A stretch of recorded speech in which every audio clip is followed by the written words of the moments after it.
तुमची हरवलेली सून तुमच्या ताब्यात परत दिली आहे। मी माझ्या कामात कुठलीही कसूर करत नाही। झालं तुमच्या मनासारखं? निघतो मी। कानविंदे, देशमुख साहेबांना रिपोर्ट करा। आपण आपलं काम केलंय, कुठलीही चौकशी न करता।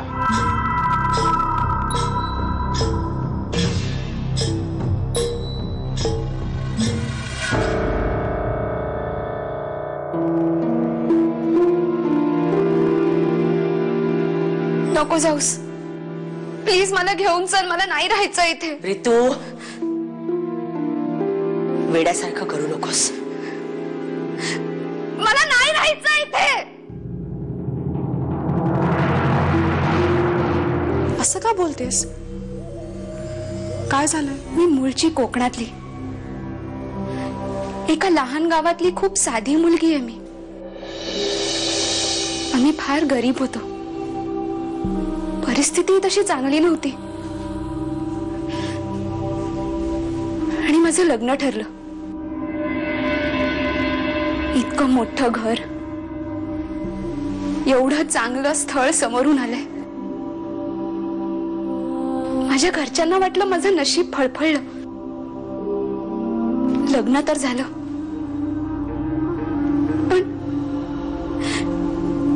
पण इथे आल्यावर मला कळलं की माझा नवरा जरा वेगळा आहे, इतरांसारखा नाहीये तो। वेगळा म्हणजे? तो मुलांसारखा नाहीये।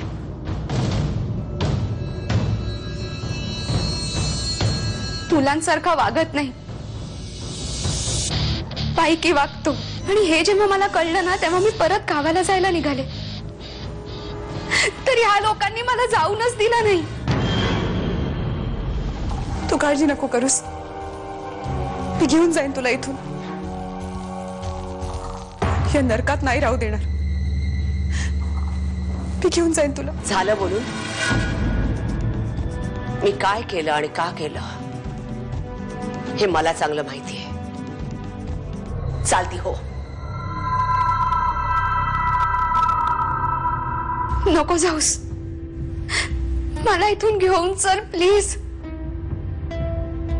तू काळजी नको करूस, तुला काहीही होणार नाही।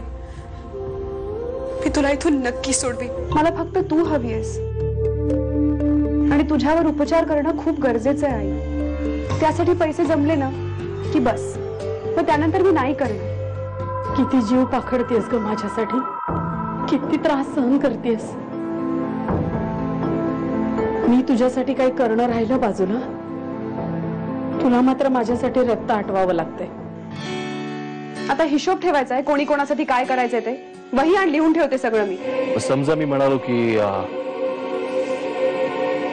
या कठड्यावर उभी राहा, राहशील माझ्यासाठी?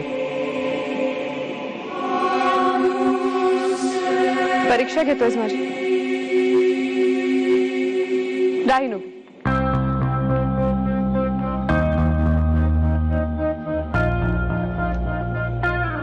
तू म्हणशील ते करीन। नक्की? काहीही? हो, का? कारण माझं तुझ्यावर प्रेम आहे, इतकं प्रेम आहे की तू जे सांगशील ते मी डोळे मिटून करायला तयार आहे।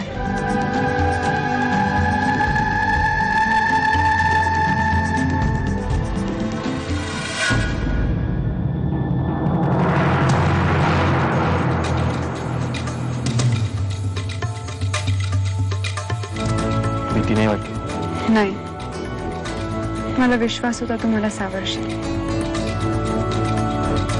मी तुझ्यासाठी परीक्षा दिली, तर तू माझ्यासाठी काय करणार आहेस?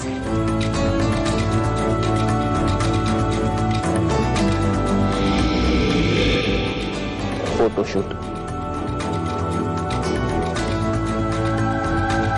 तुझं संपूर्ण आयुष्य बदलून जाईल ना, असं फोटोशूट।